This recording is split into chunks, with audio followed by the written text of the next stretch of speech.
Diddy really screwed up, and I'm not referring to his criminal trial, which has him sitting in prison right now, but it has to do with something that happened right before he got arrested. If you've seen the Netflix documentary about Diddy, Diddy The Reckoning, which 50 Cent produced, there's some footage there that had never been seen before. This is a photographer that Diddy hired to follow him around and document his life. That footage ended up going to 50 Cent. And maybe that's what Snoop went through. I don't know. But let the people know, because it was too early back then. You know, Pac just had died. So this one night, 50 called me up, and, you know, they got him on the phone, man. He was just talking. We was talking about old time shit, you know, sit down with Black Hands, sit down with, you know, with Puff Kids, the whole Puff situation, and this documentary that he's going to be. When Curtis 50 Cent Jackson unveiled his Netflix documentary series titled Sean Combs, The Reckoning, a significant portion of the audience felt a sense of vindication. Finally, the spotlight seemed firmly fixed on Sean Diddy Combs, tracing his ascent to dominance in the music world, the vast reach of his influence, and the dramatic unraveling that followed. Yet, almost as soon as the credits rolled, the conversation took an unexpected detour. A surge of viral clips, reaction videos, and heated online discussions began dragging another iconic name into the controversy, Snoop Dogg. Abruptly, various headlines, tweets, and forum threads started claiming that Snoop was in a state of alarm, choosing to vanish from the public eye, or perhaps even receiving some form of behind-the-scenes safeguarding due to supposed unreleased footage that were deliberately excluded from the final edit. Certain online personalities pushed the envelope even further, asserting that subtle references made by figures like Gene Deal and similar insiders cast Snoop in a far more ominous role than even Diddy himself. These theories gained traction at lightning speed, pieced together from decades-old conversations, low-quality archival clips, recorded jailhouse phone discussions, and layers of conjecture artfully arranged to mimic legitimacy. As is so often the case in the digital age, social platforms supercharge the chaos, transforming vague doubts into widespread distrust and turning wild guesses into perceived certainties. Devoted followers started wondering aloud, why has Snoop gone noticeably quiet? Does 50 Cent possess undisclosed information he chose not to disclose? Is the entertainment business on the brink of unmasking yet another revered icon? However, when we pause, step back, and rigorously distinguish documented reality from internet-fueled hearsay, an entirely contrasting reality comes into focus, one dominated by overblown drama, rehashed allegations, and a perilous tendency to equate conjecture with culpability. In this breakdown, we will methodically trace the origins of these accusations, dissect precisely what Gene Deal actually stated in his interviews, clarify exactly what the 50 Cent-produced documentary included and deliberately omitted, and explore how Snoop Dogg has genuinely handled the surrounding noise. Above all, we'll highlight what has been substantiated through credible sources, what has been firmly refuted, and what continues to linger in the realm of pure unverified supposition amid the ongoing repercussions of the Diddy saga. This audio from Suge Knight is from his podcast with Dave Mays, and he's speaking on, you know, Tupac and Snoop being cool and how, you know, after Tupac got killed, Snoop started hanging out with Diddy. And, you know, he also speaks on how, you know, Snoop, he did the Steve Harvey show with Diddy after Tupac got killed. Check this out. Okay. Let's download right now. Then you look at the scenario how everybody used Pac to make their stuff famous or make their project better. You got people who use their songs for Pac and tell them how much they love Pac, but they do songs for Puffy. You got Steve Harvey, old big ass, you know, this motherfucker telling, well, Pac, according to everybody else, he brings Snoop and Puffy on there and say, these are dudes who's running this in the East Coast, West Coast. What's up, Snoop? Huh? Hey, whoa. Wait a minute, fellas here. Hold on. You know, I know all about this East Coast, West Coast rivalry thing here, but we in Chicago now. This rivalry stuff, we gotta stop it, man. We stop that, we stop a lot of this violence. Yo, Steve, check this, man. All that East Coast, West Coast stuff is a bunch of media hype. It's been my dog from day one, you know what I'm saying? It's all good between me and him. That's my people. Real, that's what we came in for. We came in to light it up and ride it up. We make music for the air. Now, Pac If you love Pac so much, how you with the mother that everybody say got something to do with the first get down that happened to Pac in New York, then the second one. What you think about Suge comments? And I never asked you this before, but did you have an issue with Snoop hanging out with Diddy after Tupac got killed? I mean, I always felt that was wrong. I'm gonna just keep it real. I'm talking about from that, like now, okay. You know what I mean? I'm 46, Snoop probably early 50s. If he figured out now, he might go by the opinion like, okay, Puffy had nothing to do with Pac. You know, we grown now. If he want to be his friend, no problem. But back then, that was just awkward. You know what I mean? And the reason why it was awkward to me that I never even like it because you knew how Pac felt about this individual. You know what I mean? Even if you don't agree with him, you probably could have said, you know what, I probably ain't gonna come out, publicly with this because until things clear up, so I really know I could be certain that, they didn't have nothing to do with Pac. But it's like, it was no, okay, it is what it is. So that I never really respected that back then. So you had an issue with it. You didn't like it. Never really liked it. It just was a strange look because you was Pac boy. You know what I mean? Puffy, it's clear they had some issues with Pac. And Pac died and all of a sudden you chilling with Puffy. Back then it just, okay, now you can say what you want. You go, all grandfathers, I guess. You know what I mean? That's different now. But back then I think it was weird, it was tasteless.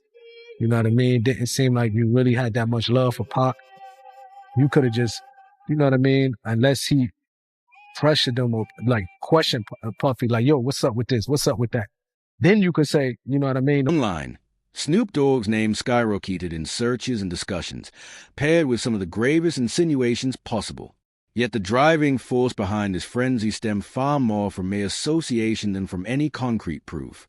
Snoop has been a fixture in hip-hop for over 3 decades, frequently intersecting with Diddy, Suge Knight, and virtually every influential figure during the genre's most turbulent and transformative period. Following the documentary's premiere, one of the most prominent commentators was Gene Deal, a one-time security chief with deep ties to Diddy's inner circle. Across multiple interviews and commentary segments, Deal suggested that select people were feeling unsettled because certain elements didn't survive the editing process. That one offhand remark proved sufficient fuel for rumor mills to spiral wildly. Allegations quickly surfaced that 50 Cent had purposefully suppressed video evidence, identities, and specifics to shield the broader entertainment ecosystem from scrutiny. Snoop emerged as a convenient focal point, instantly recognizable worldwide, with immense fame and links spanning both East and West Coast scenes. Vintage interviews were dredged up and recirculated. Prison-recorded conversations featuring Suge Knight were reposted, and unsubstantiated stories involving supposed flash drives linked to the late Kim Porter were reiterated as established truth. A toxic storyline crystallized across the web. Quietness was interpreted as admission of wrongdoing, while high visibility was branded as evidence of involvement. However, when these individual pieces are scrutinized independently, none genuinely demonstrates any misconduct on Snoop's part. At most, they simply affirm that he operated within the identical professional landscape during the same time frame, surrounded by the same network of personalities. I believe somebody mentioned that they seen a video with me and the dude Prodigy or one of the dudes from our Deep, as if I was with. They don't know the backdrop of that. I went to his hotel room ready to fight. Like, bro, I'll fight everybody in that room one-on-one. Even if I lose, it doesn't matter. The Outlaws was with me. My homie Tiny, the Mexican homie, was with me. I didn't go there and say, let me get in a video with these guys. I went there knocking on their door, doom, doom, doom. Tell them dudes to come out. What's up with y'all? What's up with you and Pop? You got a problem with Pop? Because we could just fight like man to man, face to face, and then shake hands. That was my approach with them. But when they told me they didn't have no problem, I don't mind being with you. You know what I mean? I don't mind shaking your hand because they told me they had love for Pop. So that's different. You know what I mean? If he come out and say, well, I already, I questioned Puffy about it. I believe that he didn't, he loved Pop. That's my opinion. I can move the way I want to move. So when people try to, I noticed somebody, I think on your page do that. Well, Napoleon was in the video with Mobb Deep. They don't know how I got in that video with Mobb Deep. You know what I mean? I pulled up on him but I'm the type of person, I never been a bully type of person. You know what I mean? If I talk to a person like a man and they tell me face to face, look, I got love for Pop, I'm comfortable to know if I can look in their eyes, if I believe what they said, I have the right to say, okay, no problem. I believe you. You know what I mean? And maybe that's what Snoop went through. I don't know. But let the people know, because it was too early back then. You know, Pac just had died. You know what I mean? Like, he had the right to say, the reason why I'm rolling with Puffy, I questioned him about my homie. He gave me this answer. So then he did what he had to do. But it just, you know what I mean? I never really agree with that, to be honest. The same way I couldn't be on the stage with him. When they wanted to do that tribute, I just couldn't do it. Like, I really felt in my heart, like, man, I can't believe Here lies the true peril of the situation. Once mere closeness substitutes for solid proof, narratives shift away from pursuing accuracy and morph into vehicles for suspicion. In times like these, the most vocal participants are seldom the most reliable. Sean Combs, The Reckoning was never promoted or designed as a sweeping expose of the entire music industry. Its primary lens remained trained squarely on Diddy, chronicling his journey from founding Bad Boy Records to wielding immense authority, and ultimately to protective structures that allegedly sustained him for so long. The series prioritized accounts from those who came forward as victims, scrutinized recurring patterns of manipulation and abuse, and remained anchored in the courtroom outcomes that resulted in a conviction and a 50-month prison term. Equally significant is everything the documentary intentionally avoided. It refrained from leveling accusations against unrelated public figures absent substantiation. It never implicated Snoop Dogg in any unlawful behavior. It presented no clips depicting him engaging in improper conduct. The notion that 50 Cent covertly shielded Snoop amounts to pure conjecture, devoid of supporting evidence. In various public statements, Curtis Jackson has emphasized that he revealed only material his production team could confirm, and that legal advisors deemed defensible. Diddy was doing a documentary thinking he was going to come out triumphant. Yeah, I didn't know that's how this started, is he started filming himself and getting this footage because he thought he was going to beat everything. Okay, Diddy that makes sense. Okay. Has a relationship with Netflix. I knew that. With Ted Sarandis. I saw that. Yes. Okay. And he's filming it there. But of course, when you get, you know, obviously it wasn't a clean sweep on the prosecutor's side, but you're still going to prison. Yeah. He basically kind of scraps it. It's not the, you know, also Netflix is saying, because they commissioned it, right? Netflix is saying, all right, cool, just turn over what you got. And what we'll do, we'll make it what it is because we're just following reality. Diddy's like, well, hold on now. If I lost the case, I'm down to still do it with you, but I got to be able to control it. Now, you know, Diddy was probably going to kind of shape this doc to make it look like, hey, you know, this was malicious prosecution. They kind of went really hard at me. Mm-hmm. I'm not a perfect guy, but I am a good guy. Yeah. And Diddy was like, I need to be able to craft it. And Netflix was like, no, you're not. And he's like, well, my question is, did he sign the footage over to Netflix so they own it? Mm-mm. Like, how were they able to do this without his? No, but he didn't pay for it. So essentially, they're calling it a payment error. Oh. So essentially, the deal falls apart, or he's like, yeah, we're not going to do this. So awkward. And the people who did the work that have all this footage, they're like, so wait, you told us to film because this is going to be on Netflix. Now you're saying Netflix doesn't exist and we're not getting paid because Diddy was going to pay with Netflix money. And Netflix realized this and they went to the filmers and said, hey, a recurring theme in these circulating discussions revolves around statements from Courtney Burgess, who asserted possession of flash drive purportedly tied to Kim Porter. Burgess suggested these contained compromising images and recordings involving prominent figures in compromising scenarios. Internet commentators eagerly connected the dots, inserting names like Snoop Dogg despite zero corroboration. Frequently overlooked as vital background information, Kim Porter's own children have openly rejected the validity of any supposed posthumous content or artifact credited to her. Law enforcement agencies have never authenticated the existence or contents of these rumored drives. In formal legal proceedings, anyone depicted in such material will be regarded as possible victims rather than presumed offenders. No authenticated records single out Snoop Dogg. No verified visuals have surfaced publicly. Pure guesswork simply morph potential association into supposed certainty. This mechanism illustrates a classic path of misinformation. An initial hint morphs into gossip. Gossip escalates into trending topics, and trending topics solidify into widespread acceptance. Critically, holding unconfirmed materials does not constitute evidence of wrongdoing. Judicial standards demand context, independent verification, and reliability. Online discourse demands none of these safeguards. That discrepancy is precisely where reputations suffer irreversible harm without any form of fair hearing. Thus, assertions that Snoop Dogg is frantically worried about these alleged drives bypass every essential verification step. There exists no record of him being interviewed by authorities. No sign suggests he faces scrutiny. And as of late 2025, no formal legal proceedings tied to his name. Look at this through the prism of a modern-day rhetorical genius. A modern-day rhetorical genius. We're talking about the one, the great, the 50 Cent. All right. This guy's skill at rhetoric is absolutely next level. And this totally ties in with, how he famously is a big fan of Sun Tzu, The Art of War. Now, rhetoric with a capital R, I can just give you the definition of that. That's basically public speech, particularly public speech that is to persuade. Any persuasive public speech is rhetoric, right?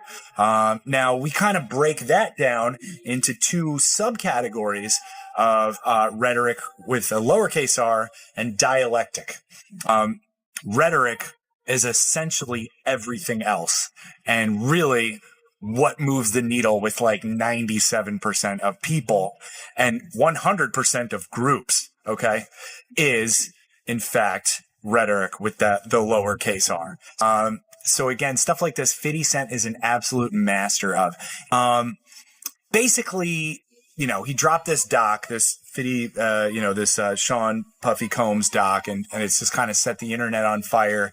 It's beating out Stranger Things. Like, it's a wild ride to watch, right? And one of the things that he does is he breaks down Diddy's character on Diddy's own terms. Over the years, Suge Knight has leveled numerous accusations against Snoop Dogg, ranging from disloyalty to deeper involvement in the tragic events surrounding Tupac Shakur's murder. These claims reliably resurface whenever the hip-hop world confronts public scrutiny, yet they remain neither novel nor substantiated. Knight has voiced them primarily from behind bars, often in interviews that generate buzz largely due to their provocative nature. Snoop has steadfastly rejected these allegations, characterizing them as fabrications rooted in long-standing animosity and professional rivalry. Most crucially, official investigations into Tupac's death have never resulted in charges against Snoop Dogg. Because he wanted them to, both Suge and Pac. In the car? They only Pac, and they don't Suge. So allegedly, they got paid $500,000. The $500,000 was paid to the guy on the right, all the way to the right. You see the guy on the right? Corey? He's the one allegedly that got the $500,000. And that money never went to Keefe or anybody else. The guy on the left is the one that stole the chain, the chain, which was a Death Row Records chain. That's a way of saying I got your rapper's chain. Because if you were one of the guys, Death Row. So long story short, this whole thing is a recording that he said this. So what does Diddy do? Rob, can you pull up this song? It's a song called Black Rob, featuring Mark Curry and Mario Winans. If you can just type in lyrics, okay? So he gets $1 million. Can you go to the lyrics? And Diddy's in the lyrics when he gets started. Go a little bit lower. Boom.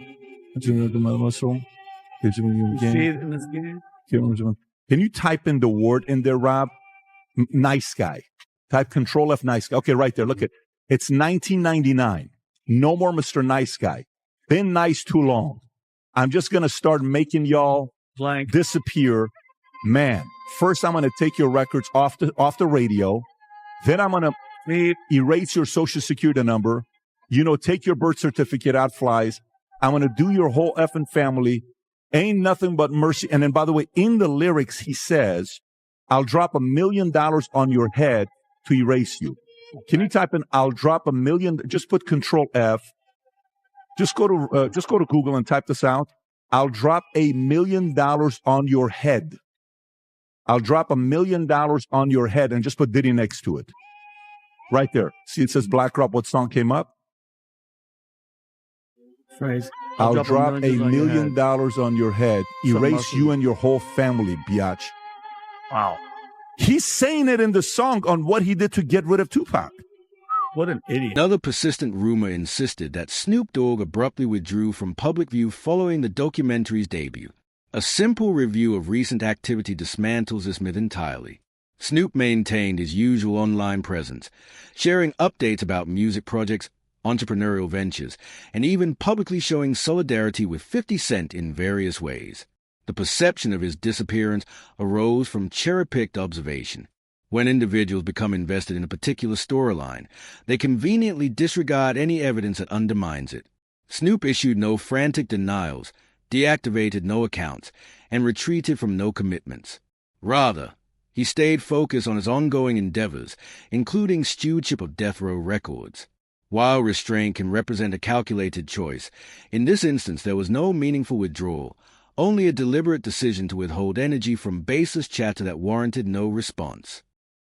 For being out there and allowing Misa to come out there to make money, however she was doing it, to feed her family. He vowed down that it's like, yo, I ain't never f***ing with her again, and I ain't never f***ing with him again. Puff and Suge had a conversation behind the House of Blues about was we all right, and Tupac was alive. Tupac wasn't dead. So if it was a war, Suge ain't having no conversation with Puff about we good. I know he could be doing the Hoboken hustle, trying to fool a brother. But had he killed my man or something like that, I wouldn't have no conversation with Puff. I'd been like, yo, you know what y'all niggas done? You know what happened? And it wasn't no conversation like that, brother. It wasn't no conversation whereas that, Suge made Puff feel like I'm going to get you a payback for what happened to Jake. This was more so that Puff, for whatever reason, Suge, for whatever reason he was mad at Puff, and Puff, for whatever reason he was mad at Suge, it was between them two. It wasn't no whole East Coast wanted the West Coast dead, and the West Coast wanted East Coast dead, because they still was going out, still chilling, still at places with each other. It was Bad Boy, and it was Death Row. It was no East Coast and no West Coast. West Coast dudes were still coming out on the East Coast getting love. East Coast niggas was still going out on the West Coast getting love. It was Bad Boy versus Death Row. And that's what it was, bro. And it was because of the two CEOs. But Suge tried to straighten it out. I got to get at the Suge. The Death Row East Coast, the Death Row East was going to bring in Eric B. It was going to bring in Big D. And those brothers was from the East Coast. So now, they was looking for a representative to come to the meeting from Bad Boy so they could straighten out the between Pac and Big and Death Row and Bad Boy. And Puff is the one who refused. Puff is the one to refuse to send a representative or either come himself. And got mad at Zip and them because they were in the Mirage on 57th Street partying with Suge Knight. Got mad at them. And Zip hung up the phone on him behind that. So what you mean by more? So I don't know where you get all the extras from, but they had a conversation at the hospital and all that. That's absolutely not true. Say less, if you know what I mean.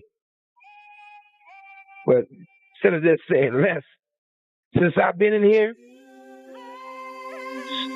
Snoop and other people been having people trying to bail the guy out, Keefy D, because he talking too much.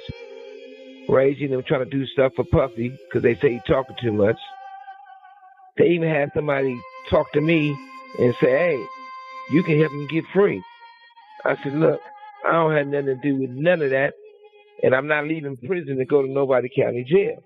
To the point they were saying, well, you can't leave and sacrifice a little bit in the county jail to stop that black man from getting life. Hell no. I ain't wishing bad on him at all because I don't want to see nobody go to prison. And like I told you last time, as I find out more details about certain things, I probably would go to the Vegas County Jail if me and Keefy D with Sellies. We have a good conversation after I give him, six upside his head, another 6 in his body, and another 2. But yeah, that's different than happened with Snoop didn't go to the hospital. That's a lie. The fundamental distinction between Snoop Dogg's current position and Diddy's isn't rooted in fame or cultural status. It's grounded in tangible evidence. Diddy's conviction emerged from prolonged federal inquiries, sworn witness statements, and meticulously documented legal conclusions.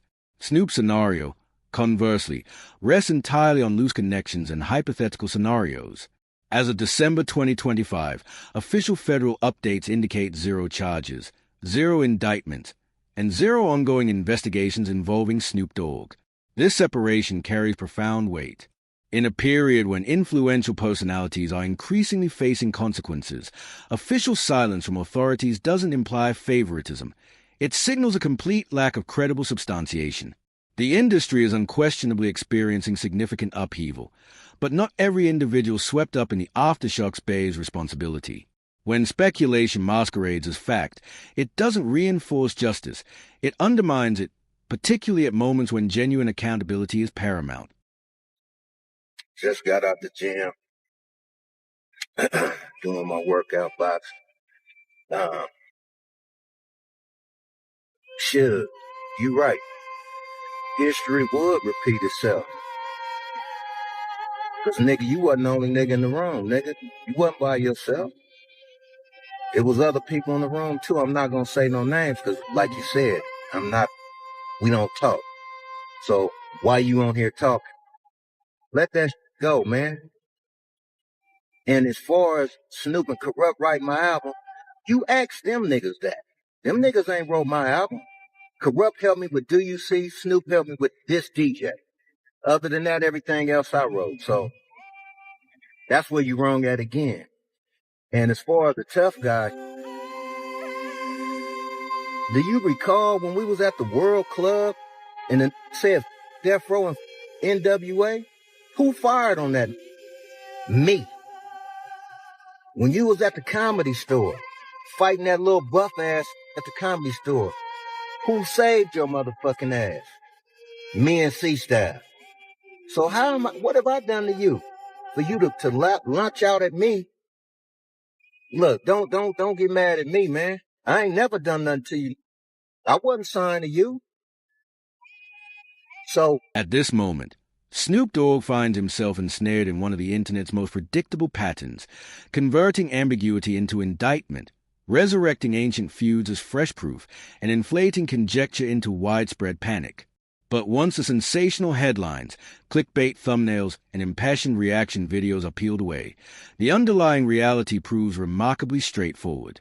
There is no authenticated video evidence. There are no formal accusations. There's been no vanishing act.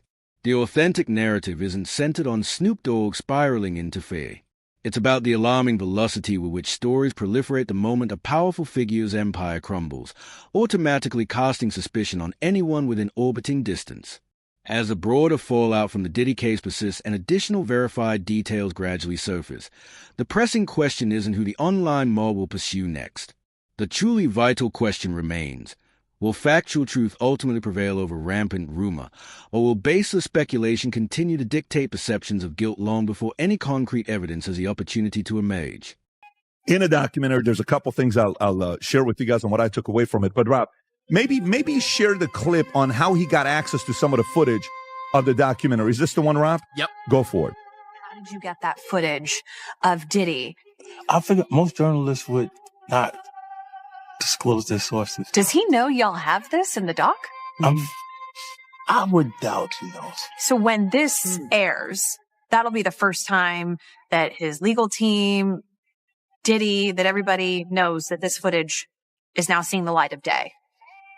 Perhaps. Combs' team firing back in a statement to NBC News, saying the Netflix so-called documentary is a shameful hit piece and that they relied on stolen footage that was never authorized for release. This team sending a cease and desist to Netflix. So that doesn't mean it's not true. Of course. But they relied on stolen footage, okay, is what they relied on. And then they ask about the history of 50 and him, issue that they've had. What's the one you just pulled up, Rob? This is where they talk about the feud, and then I also have 50 Cent talking about Diddy's reaction to the documentary. Yeah, that's so funny. That is so funny. But watch this one here. Go ahead, Rob. How do you respond to people who say that it's more about the disdain that you have for Sean Combs than it is for giving the victims a platform? What they consider a pre-existing beef, right?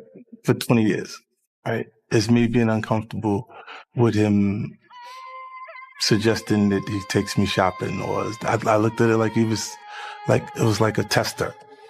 Like maybe you'll come play with me type of thing, right? And it's not personal. I think it's important to also let people know that the show is not completely the perspectives of people that did not like Sean. We weren't trying to just get the highlights, the salacious details, that the real goal was to storytell. And not everyone needed to have an allegation to be a part of this project. Yeah, I mean, so that's that part, right? The fact that the feud with the two of them, hey, let me take you shopping. Like you say that to a girl in 50s, like, what are you talking about? Take me shopping. How do you have a flipping mind? You want to take me shopping? And then last but not least, Rob, the other clip you have of 50 is talking about how he thinks Diddy's going to like this documentary. Go ahead, Rob. Sean Combs watches this. What do you think he's going to feel? Like, wow, this is amazing. I think he's going to say this is the best documentary I've seen in a long time. She can't even hold it. Because you'll see people saying that. I mean, he may feel a different way about pieces and bits of it, but he knows the truth. I think he'll see the truth.